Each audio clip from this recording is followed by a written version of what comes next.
Hello everyone दोस्तों। हम्म, तो आप सभी का एमपीपीएससी प्रीलिम्स का जो पेपर है वो हो चुका है और साथ ही साथ बहुत सारे स्टूडेंट्स का दोस्तों यह भी डाउट आ रहा था कि आखिरकार सर एमपी के कितने क्वेश्चन आए। तो मैं सारी चीजें जो है आज आपको क्लास में बताऊंगा और साथ ही साथ दोस्तों जो है ये आपको बहुत कुछ सीखने को भी जरूर मिलेगा। तो आज की क्लास में दोस्तों हम क्या करेंगे, एमपी के जो प्रश्न है, आज की क्लास में दोस्तों हम क्या करेंगे, एमपी के जो क्वेश्चंस है उनका अच्छे से दोस्तों क्या करेंगे, एनालिसिस करेंगे। ठीक है, एमपी के प्रश्नों का अच्छे से दोस्तों क्या करेंगे, एनालिसिस करेंगे। तो चलिए समय की बर्बादी ना करते हुए शुरू करते हैं। पहला क्वेश्चन आपकी स्क्रीन पे है, निम्नलिखित में से कौन सा मध्य प्रदेश में दोस्तों जो ग्राम पंचायत है इसका अनिवार्य कार्य जो है ये नहीं है। हालांकि आप ऑप्शन देख के भी इसको आसानी से सही कर सकते हो। सबसे पहले देखिए दोस्तों, ग्राम पंचायत तो भारतीय संविधान के आर्टिकल 40 में बात की गई है कि राज्य का कर्तव्य है, राज्य ग्राम पंचायतों का दोस्तों क्या करेगा, विकास करेगा। और साथ ही साथ केंद्र सरकार ने 73वां संविधान संशोधन के माध्यम से 1992 में पीवी नरसिम्हा राव की जो सरकार है इन्होंने पंचायतों को संवैधानिक दर्जा दे दिया। भाग 9 आर्टिकल 243 से 243 ओ तक हो जाए, 243 से 243 ओ जो है इस तक याद रखना, पंचायतों को संवैधानिक दर्जा दे दिया। और साथ ही साथ याद रखना दोस्तों, अनुसूची नंबर जो है ये 11 जोड़ दी गई और इसमें टोटल 29 विषय जो हैं ये बता दिए गए, 29 विषय जो हैं ये बता दिए गए थे। और 24 अप्रैल को ये लागू हो गया, इसीलिए हम 24 अप्रैल को पंचायती राज दिवस मनाते हैं, जबकि 26 अप्रैल को विश्व बौद्धिक संपदा दिवस आज मनाते हैं, ये ध्यान रखना। ठीक है, इसके अलावा देखिए दोस्तों, आपको याद रखना है कि अब दोस्तों पंचायती राज और ग्राम स्वराज अधिनियम आया था, इसमें कुछ अनिवार्य और कुछ ऐच्छिक कार्य बताए गए थे, जिसमें याद रखना कौन सा अनिवार्य कार्य नहीं है। तो पुलिस स्टेशन का संचालन करना, हालांकि दोस्तों पुलिस व्यवस्था ये राज्य सूची का विषय है, तो ये राज्य व्यवस्था जो है राज्य सूची के अंतर्गत आ जाएगा। तो पुलिस स्टेशन का संचालन करना इसका अनिवार्य कार्य या कार्य जो है ये नहीं होगा। ठीक है, तो इसका डी ऑप्शन सही है और इसके अलावा सभी ऑप्शन जो है बिल्कुल सही हो जाएंगे, ये वाला अनिवार्य कार्य नहीं है। ठीक है, मध्य प्रदेश में नगर पंचायत का गठन निम्नलिखित में से दोस्तों किस क्षेत्र के लिए किया जाता है। देखिए दोस्तों, ग्राम स्तर पे ग्राम पंचायत, जनपद पंचायत और जिला पंचायत होता है। ठीक है, ग्राम पंचायत, जनपद पंचायत और जिला पंचायत। इसी तरह दोस्तों नगर स्तर पे, नगर स्तर पे सबसे पहले दोस्तों क्या होता है, नगर पंचायत हो जाएगा। नगर पंचायत के बाद नगर पालिका परिषद होता है। क्या होता है दोस्तों, नगर पालिका परिषद जो है ये होता है। और उसके बाद दोस्तों नगर निगम होता है। ठीक है, तो नगर पंचायत, नगर पालिका परिषद और नगर निगम जो है ये होता है। अब दोस्तों नगर पंचायत कैसे बनेगी, ये क्वेश्चन पूछा गया है। यानी कोई भी गांव है वो जो संक्रमणशील अवस्था में है, उसमें वहां से राजस्व आ रहा है, साथ ही साथ ज्यादातर लोग जो है खेती पर निर्भर नहीं है, यानी ग्रामीण अर्थव्यवस्था पर निर्भर नहीं है, तो वो संक्रमणशील अवस्था में फिर उसे नगर पंचायत बनाया जाएगा। ठीक है, तो इसका ए ऑप्शन बिल्कुल सही हो जाएगा, संक्रमणशील नगर क्षेत्र हो जाएंगे। ठीक है, नेक्स्ट क्वेश्चन है, मध्य प्रदेश के राज्यपाल के बारे में निम्नलिखित में से कौन सा कथन सही नहीं है। तो देखिए, राज्यपाल को जानने से पहले मैं आप सभी को बता दूं, अपनी राज्य की बात जो है ये भारतीय संविधान के भाग 6 में की गई है। किसमें की गई है, भाग 6 में। भाग 6 में आर्टिकल 152 से लेके 237 तक दोस्तों राज्य की बात की गई है, जिसमें 153 से कार्यपालिका की बात की गई, यानी राज्यपाल की बात की गई है, ये ध्यान रखना। ठीक है, पहला ऑप्शन है, राज्यपाल की नियुक्ति राष्ट्रपति करते हैं, केंद्रीय मंत्रिपरिषद के सलाह पर राष्ट्रपति राज्यपाल की नियुक्ति करते हैं। राज्यपाल को हाईकोर्ट के न्यायाधीश की नियुक्ति करने की शक्ति है, नहीं, ये गलत है। हाईकोर्ट के न्यायाधीश की नियुक्ति जो है वो राष्ट्रपति करता है, आर्टिकल 217 के तहत हो जाएगा। तो आर्टिकल 217 के तहत राष्ट्रपति हाईकोर्ट के न्यायाधीश की नियुक्ति करता है, ना कि राज्यपाल। आपातकाल में वह राष्ट्रपति के प्रतिनिधि के रूप में कार्य करता है, बिल्कुल। और राज्यपाल राज्य कार्यपालिका का प्रधान होता है, बिल्कुल बी ऑप्शन इसका गलत हो जाएगा। ठीक है, नेक्स्ट देखिए, मध्य प्रदेश विधानसभा के सत्रों के विषय में निम्नलिखित में से कौन सा कथन गलत है। देखिए, मध्य प्रदेश विधानसभा के आपको याद रखना है बजट सत्र होता है। कौन कौन से सत्र होते हैं, बजट सत्र हो जाएगा, मानसून सत्र हो जाएगा, और साथ ही साथ याद रखना शीतकालीन सत्र हो जाएगा। कौन से 3 सत्र हो जाएंगे, बजट, मानसून और शीतकालीन सत्र जो है ये हो जाएंगे। एक वर्ष में विधानसभा के न्यूनतम 2 सत्र होने चाहिए, बिल्कुल होने चाहिए, और 2 सत्रों के बीच जो है 6 माह से ज्यादा का अंतराल नहीं होने चाहिए। यानी 3 सत्र होते हैं सामान्यतः, पर मिनिमम 2 सत्र तो होने ही चाहिए, और 2 सत्रों के बीच में जो है 6 माह से ज्यादा अंतर नहीं होना चाहिए, ये दोनों बात सही है। राज्यपाल विधानसभा के सत्र बुलाता है, बिल्कुल राज्यपाल ही सत्र बुलाता है और सत्र को समाप्त भी कौन कर सकता है, राज्यपाल। यदि आप आर्टिकल 174 पढ़ोगे तो राज्यपाल सत्र, सत्रावसान और विघटन की पावर राज्यपाल के पास है, यानी राज्यपाल सत्र को बुलाता है, सत्र को समाप्त भी वही करता है और विधानसभा को विघटित भी राज्यपाल करता है। किस आर्टिकल के तहत, बोलते रहिए, आर्टिकल 174 के तहत, 174 के तहत हो जाएगा। ठीक है, तो ये याद रखना, विधानसभा अध्यक्ष जो है ये, हाँ चौथा ऑप्शन है, विधानसभा अध्यक्ष विधानसभा के अधिवेशन को समाप्त कर सकता है। क्या सत्र को विधानसभा का अध्यक्ष समाप्त कर सकता है? नहीं, विधानसभा का जो अध्यक्ष है वो कुछ समय के लिए स्थगित कर सकता है, परंतु विधानसभा के सत्र को समाप्त कौन, राज्यपाल ही करेगा, यानी ये वाला कथन गलत हो जाएगा। ठीक है, नेक्स्ट क्वेश्चन देखिए, सतत विकास लक्ष्य 2030 एजेंडा के अनुसार कितने लक्ष्यों को निर्धारित किया गया है? हालांकि दोस्तों ये क्लियर आयोग ने क्वेश्चन नहीं पूछा है, आप ऑब्जेक्शन लगाना चाहो तो लगा सकते हो, क्योंकि सतत विकास लक्ष्य के लिए जो एजेंडा 2030 है इसके अनुसार 17 लक्ष्य जो है ना, 17 लक्ष्य जो है निर्धारित किए गए हैं और इसके अलावा उप लक्ष्य जो है वो 169 हो जाएंगे। ठीक है, तो 169 दोस्तों क्या हो जाएंगे, उप लक्ष्य हो जाएंगे। और ये क्लियर क्या कह रहा है दोस्तों, कितने लक्ष्यों को निर्धारित किया गया। तो लक्ष्य तो 17 होने चाहिए, पर उप लक्ष्य जो हैं ये 169 है, इसीलिए 169 सही आंसर तक पहुंच जाएंगे अपन। ठीक है, नेक्स्ट क्वेश्चन है, ई अनुज्ञा एक ई गवर्नेंस प्रणाली है जो अनापत्ति प्रमाण पत्र प्रदान करती है। यानी याद रखना, मध्य प्रदेश सरकार के द्वारा ई अनुज्ञा एक इलेक्ट्रॉनिक गवर्नेंस, यानी सरकार को इलेक्ट्रॉनिक माध्यम से जोड़ने के लिए एक प्रणाली है, जिसके माध्यम से ये दोस्तों क्या करती है, जैसे भी कोई मंडियों से फसल वगैरह जाती है तो उसको एनओसी देती है, यानी फसलों के मध्य प्रदेश से बाहर आवाजाही को दोस्तों ये अनापत्ति प्रमाण पत्र, नो ऑब्जेक्शन सर्टिफिकेट यानी एनओसी जो है ये देती है। तो ये अनुज्ञा प्रणाली याद रखना, एक ई गवर्नेंस प्रणाली है जो अनापत्ति प्रमाण पत्र प्रदान करती है। समझ में आ गया? चलिए आगे देखिए,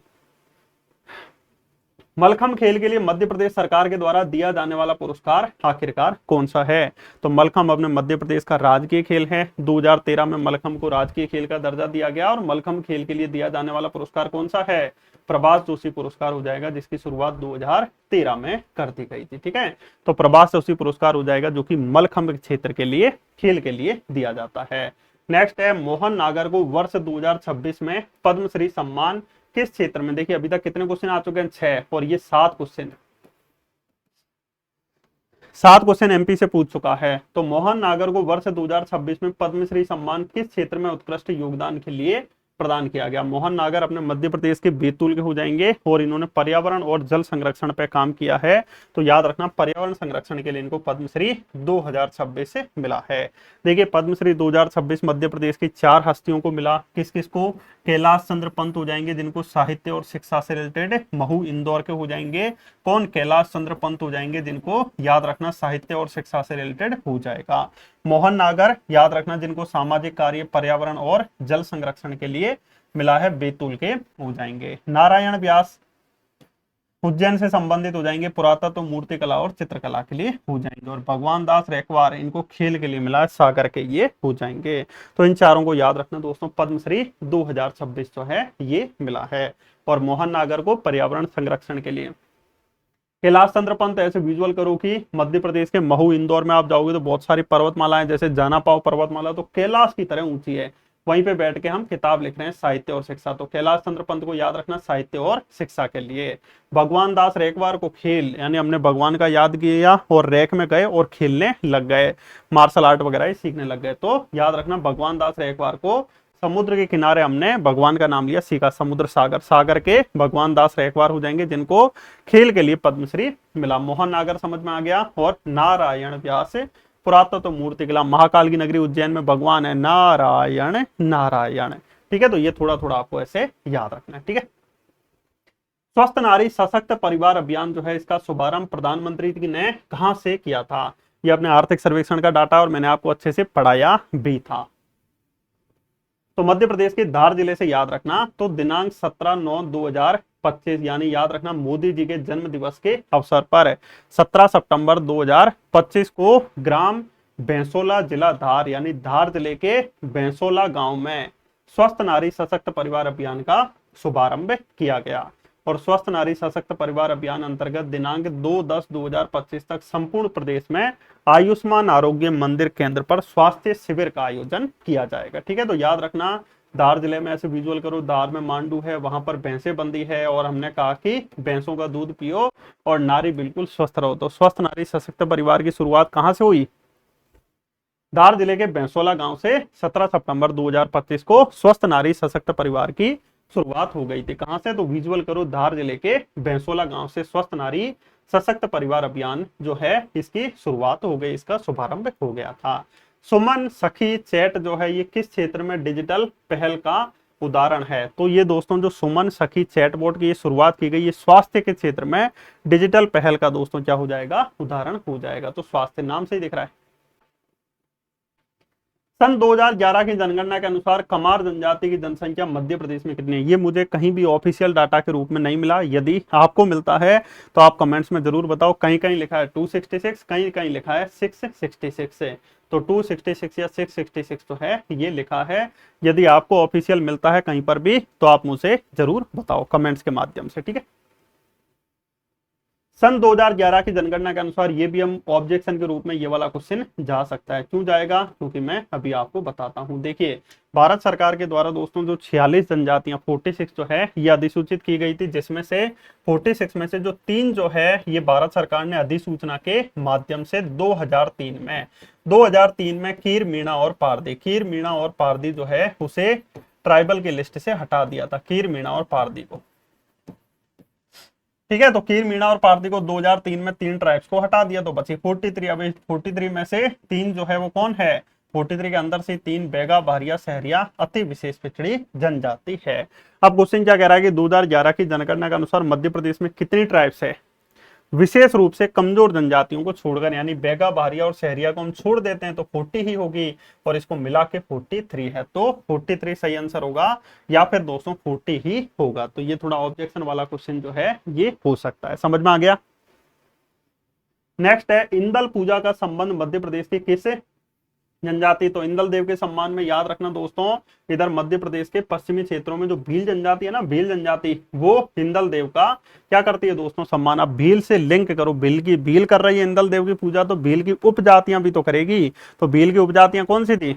बिलाला हो जाएगी, रथियास हो जाएगी, पटलिया हो जाएगी, बेगास हो जाएगी, उमड़ी हो जाएगी, तड़वी, बारेला हो जाएगी। तो बारेला हो जाएगी। हालांकि आप ये भी नहीं जानते तो कोई दिक्कत नहीं है। गोंड सोचो कहाँ है? इधर है। बेगा सोचो इधर है। सहरिया इधर है, तो इधर ही तो हुई। तो इंदल देव की पूजा बारेला हो जाएगी। मैंने याद कराई थी एक एक चीज। आदिवासियों का परंपरागत संगीत वाद्य जो गुदुम बाजा है, ये निम्नलिखित में से मध्य प्रदेश के किस जिले से संबंधित है? तो गुदुम बाजा याद रखना, मध्य प्रदेश के इधर छत्तीसगढ़ वाले एरियो में ये जो गुदुम बाजा संगीत वाद्य जो है ये गोंडों की उपजाति डुमिया में भी बजाया जाता है। तो याद रखना, इधर शहडोल मंडला साइड ये हो जाएंगे। शहडोल या मंडला, इन दोनों में एक ऑप्शन सही हो जाएगा। छिंदवाड़ा होगा नहीं, झाबुआ होगा नहीं, या तो शहडोल या मंडला हो जाएगा। ठीक है, 2024-25 में अनुसूचित जनजाति के विद्यार्थियों को विदेश में शिक्षा प्राप्त करने के लिए क्या आय सीमा निर्धारित की गई? यानी अनुसूचित जनजाति यानी शेड्यूल ट्राइब के जो विद्यार्थी हैं उनको विदेश में शिक्षा प्राप्त करने के लिए कहा गया कि कितनी आय सीमा होनी चाहिए? तो 6 लाख रुपए आय सीमा होनी चाहिए। कितनी दोस्तों? 6 लाख रुपए आय सीमा होनी चाहिए। अनुसूचित जनजाति के विद्यार्थियों को विदेश में शिक्षा प्राप्त करने के लिए 6 लाख रुपए की दोस्तों क्या होनी चाहिए? आय सीमा होनी चाहिए। कितनी होनी चाहिए? 6 लाख रुपए की आय सीमा होनी चाहिए। संविधान के किस अनुसूची के प्रावधान के अनुसार राज्यों में जनजातीय सलाहकार समिति का गठन किया गया? देखिए दोस्तों, याद रखना, भारत के 10 राज्यों में अनुसूची नंबर 5 के तहत भारत के 10 राज्यों में अनुसूचित क्षेत्र घोषित है।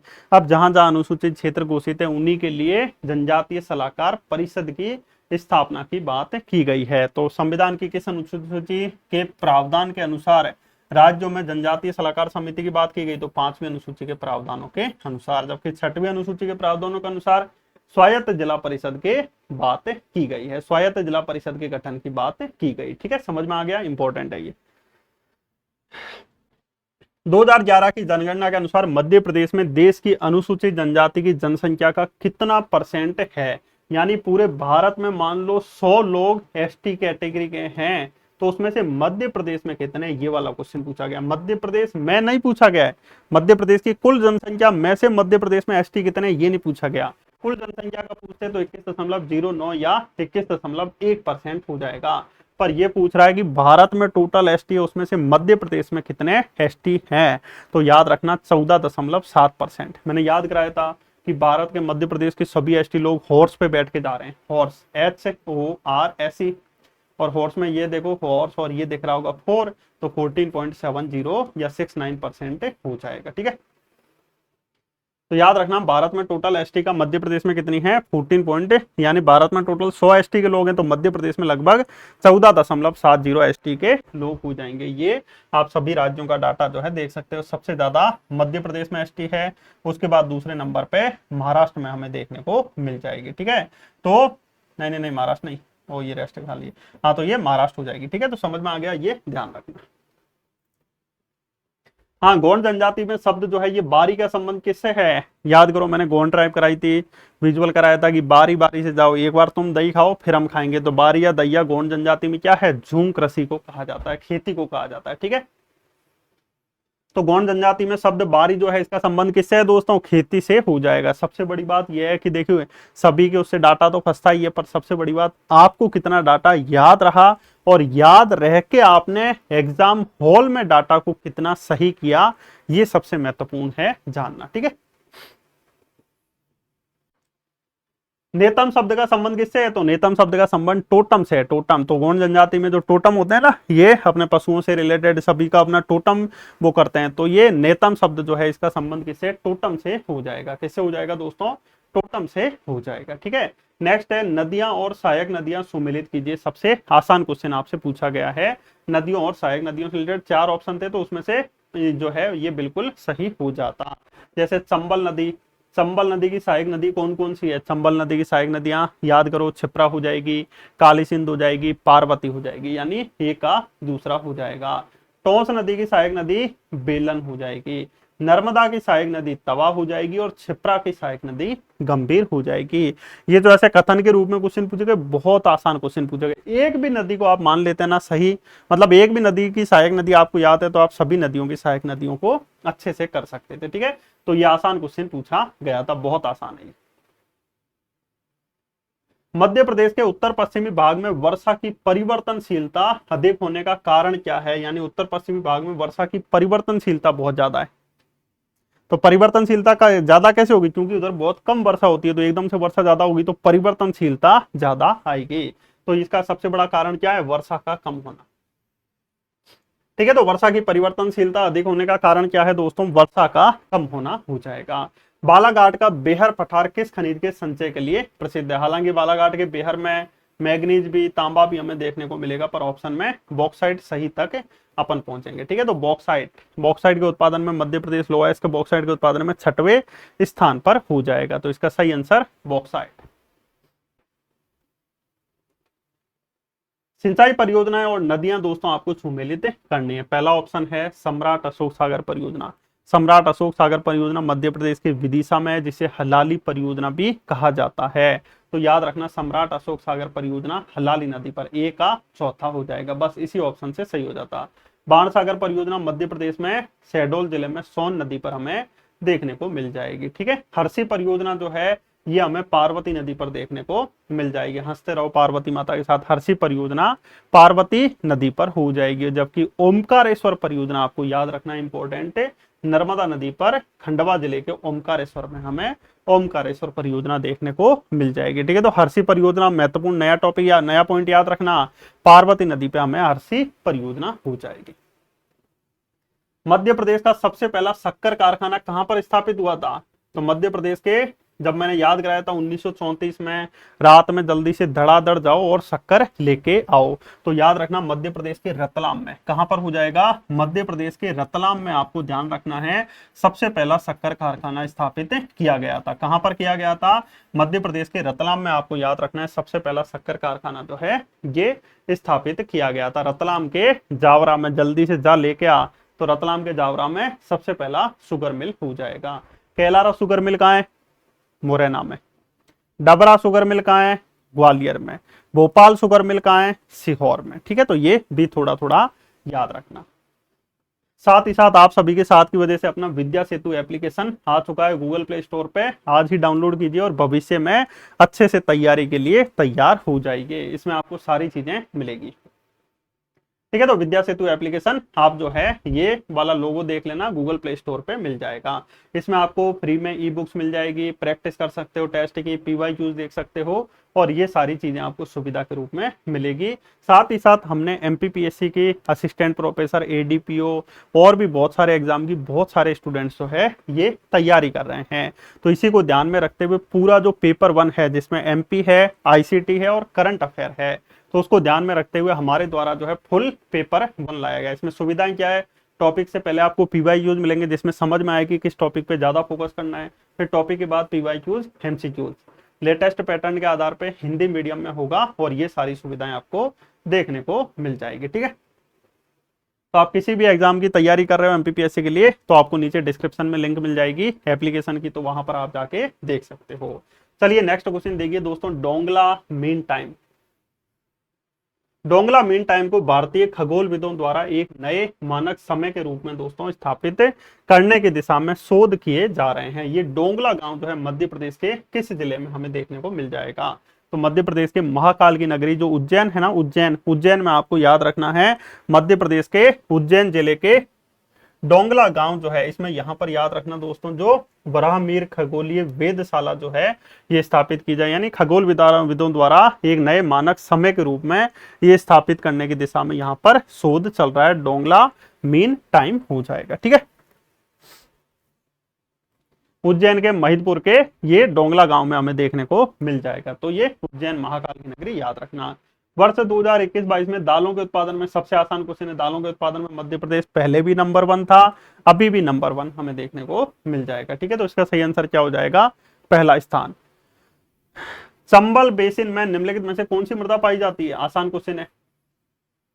तो मध्य प्रदेश में याद रखना मालवा का पठार, और नर्मदा बेसिन, नर्मदा सोन घाटी में यहाँ में काली मृदा देखने को मिल जाएगी, यहाँ लाल मिट्टी हो जाएगी।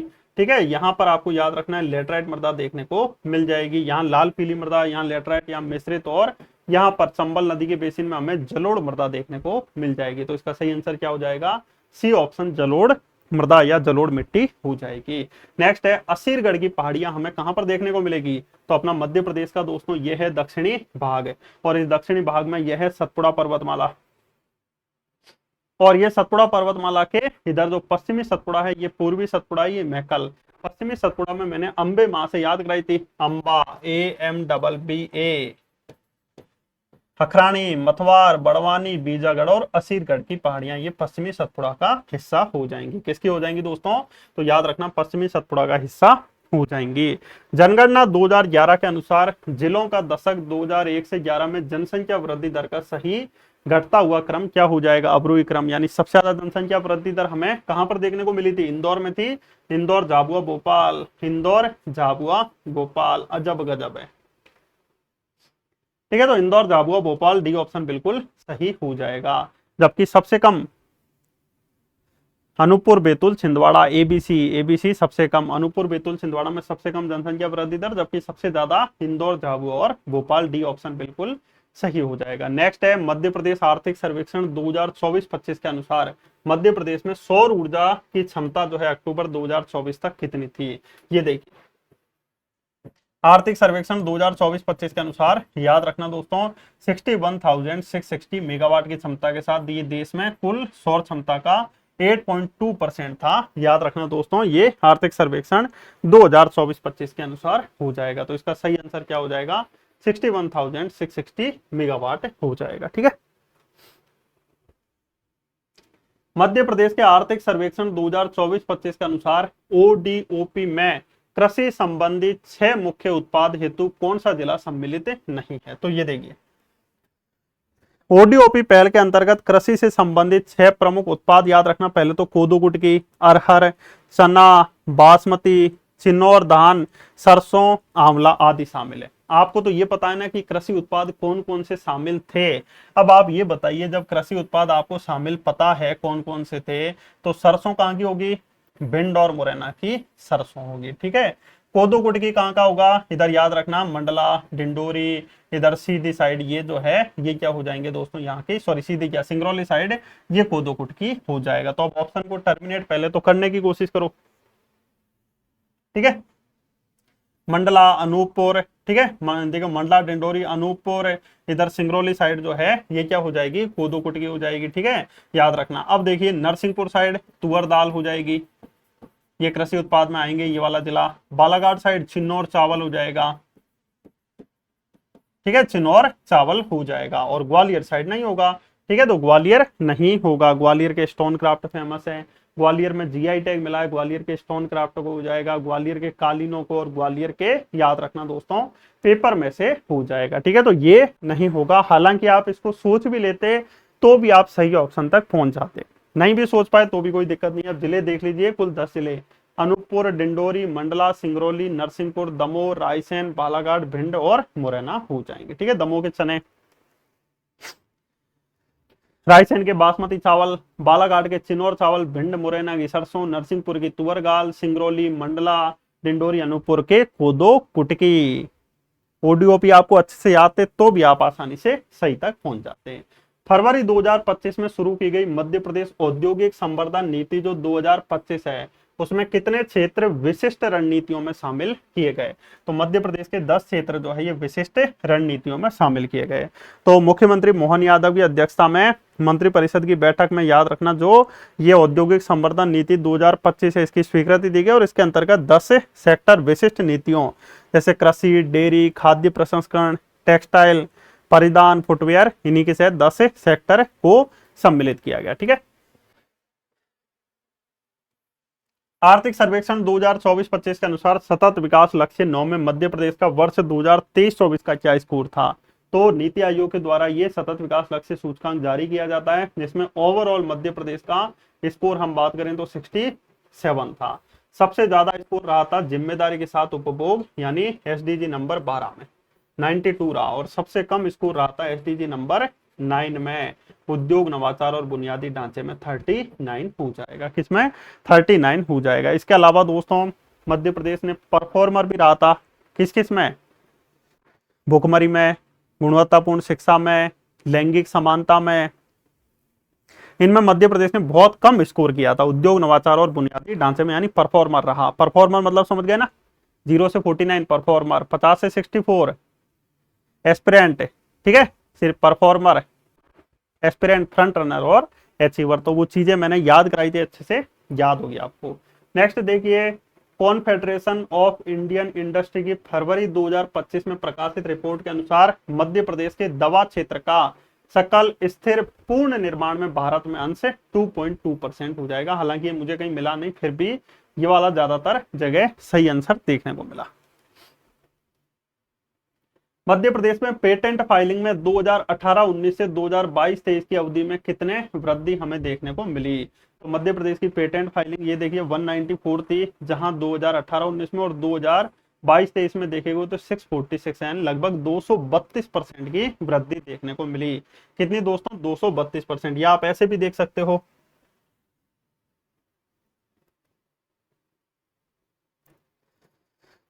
ठीक है, तो लगभग 232% की वृद्धि जो है ये देखने को मिली। तो 230% हो जाएगा, यानी ये रुकना जरा, ज्यादा तो नहीं हो जाएगा, 200, 400, 600।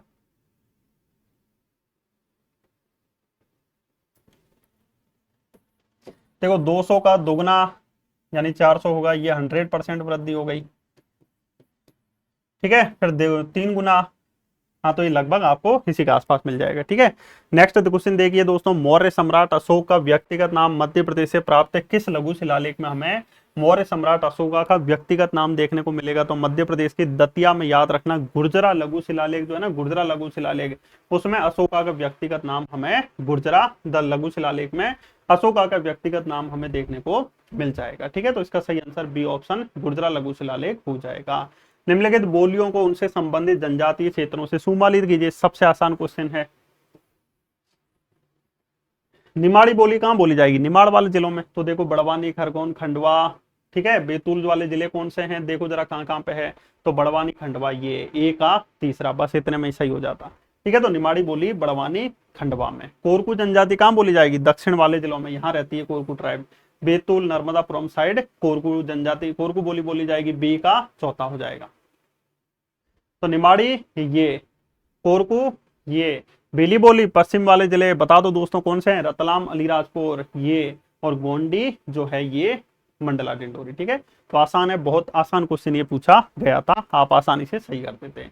मध्य प्रदेश में निम्नांकित में से कौन सा स्थल विश्व धरोहर स्थल के रूप में मान्यता प्राप्त है? सबसे आसान क्वेश्चन है। मध्य प्रदेश के 3 स्थल है जिसे यूनेस्को की वर्ल्ड हेरिटेज साइट में शामिल किया गया। कौन कौन से हैं? सबसे पहला आप सभी को याद रखना है खजुराहो, 1986 में यूनेस्को की वर्ल्ड हेरिटेज साइट में शामिल किया गया। दूसरा आपको याद रखना है दोस्तों कौन सा है? सांची, जिसे 1989 में यूनेस्को की वर्ल्ड हेरिटेज साइट में शामिल किया गया। और तीसरा है भीमबेटका, जिसे 2003 में यूनेस्को की वर्ल्ड हेरिटेज साइट में शामिल किया गया। खजुराहो है छतरपुर में, सांची और भीमबेटका मध्य प्रदेश के रायसेन जिले में हो जाएंगे। तो याद रखना बी ऑप्शन, सांची के स्तूप हो जाएंगे जिन्हें यूनेस्को की वर्ल्ड हेरिटेज साइट विश्व धरोहर स्थल जो है इसमें इसके रूप में मान्यता हमें देखने को मिली है। खजुराहो स्थित जगदम्बा और चित्रगुप्त मंदिर याद करो गणदेव के द्वारा ये बनवाए गए थे। इनकी प्रमुख विशेषताओं में निम्नलिखित में से कौन सा कथन गलत है? इस मंदिर में एक ही कक्ष में अर्धमंडप और बरामदा दोनों स्थित है। सही बात है। इस मंदिर में प्रदक्षिणा पथ का अभाव है। बिल्कुल, प्रदक्षिणा पथ रहित ये मंदिर हो जाएगा। और गर्भगृह में लक्ष्मी जी की नहीं, पार्वती माता की एक विशाल मूर्ति हमें देखने को मिलेगी। तो याद रखना ये वाला ऑप्शन नहीं होगा, गलत होगा मतलब। और गर्भगृह के मुख्य द्वार पर विष्णु जी की मूर्ति अधिष्ठित है, ये वाला सही हो जाएगा। ठीक है। मध्य प्रदेश की निम्नांकित जनजातियों को उनकी उप जनजातियों से सुमेलित कीजिए। आसानी से कर लोगे, एक भी ऑप्शन आपका सही हो गया तो। ठीक है, सबसे पहले देखिए दोस्तों बैगा जनजाति। बैगा जनजाति की मैंने याद कराया था, बैग लेके गए थे, याद करो। नाहर, रेमेना, काड़मेना, कोडवा, कुंडी गोडवा, नरोतिया, भरोतिया।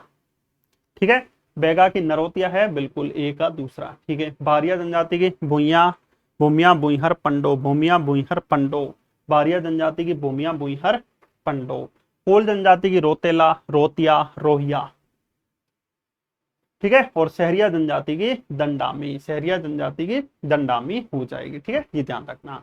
नेक्स्ट है मध्य प्रदेश में नर्मदापुरम जिले के आदमगढ़ पुरास्थल के विषय में निम्नांकित में से कौन सा तथ्य सही है? तो मध्य प्रदेश के आदमगढ़ में याद रखना दोस्तों, ये होशंगाबाद में नर्मदा नदी पर हमें आदमगढ़ देखने को मिलेगा।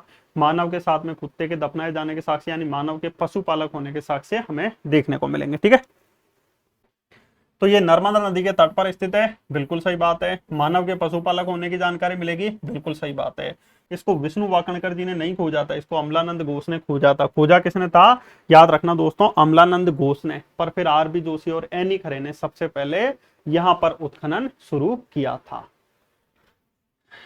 ठीक है, और यहाँ बड़ी संख्या में हमें पुरा पाषाणकालीन उपकरण और अस्थियां भी मिलेगी। हालांकि ज्यादातर जो है ये मध्य पाषाणकालीन स्थल हो जाएगा ये। ठीक है, मध्य प्रदेश के निम्नांकित साहित्यकारों को उनकी कृतियों से सुमेलित कीजिए। सबसे पहले केशवदास, रसिक प्रिया, कवि प्रिया, जहांगीर रस चंद्रिका, वीर सिंह देव चरित्र, नखशिख वर्णन। ये कवि केशवदास जी की रचना हो जाएगी, यानी ए का चौथा ऑप्शन हो जाएगा। भवानी प्रसाद मिश्र की रचना, भवानी माता भवानी प्रसाद मिश्र की रचना याद है? सतपुड़ा के घने जंगल, मानसरोवर, गांधी पंचसप्ती हो जाएगी। कवि पद्माकर की, ठीक है, विरुदावली, जयसिंह बहादुर विरुदावली, प्रताप सिंह बहादुर विरुदावली, गंगा लहरी, यमुना लहरी, प्रबोध पचासा, राग रसायन। तो पद्माकर की गंगा लहरी। और मुल्ला रमू जी की गुलाबी उर्दू। ठीक है, तो ये ध्यान रखना। निम्नांकित लोकगीतों को उनकी विशेषताओं से सुमेलित कीजिए। आसानी से बता दो, रेलो गीत कोरकू जनजाति और भील जनजाति के द्वारा युवक और युवतियों के द्वारा ये रेलो गीत गाए जाते हैं। सिंगा जी और दादू दाल जी गीत निर्गुण भक्ति से संबंधित, यानी बी का निर्गुण दार्शनिक गीत कौन सा होगा? पहला। रेलो गीत युवा और युवतियों के द्वारा गाए जाते हैं। फिर आइए बम्बुलिया गीत। ठीक है, आला उदल गीत जो है वो वीर रस प्रदान है, और बम्बुलिया गीत जो है ये धार्मिक गीत हो जाएंगे।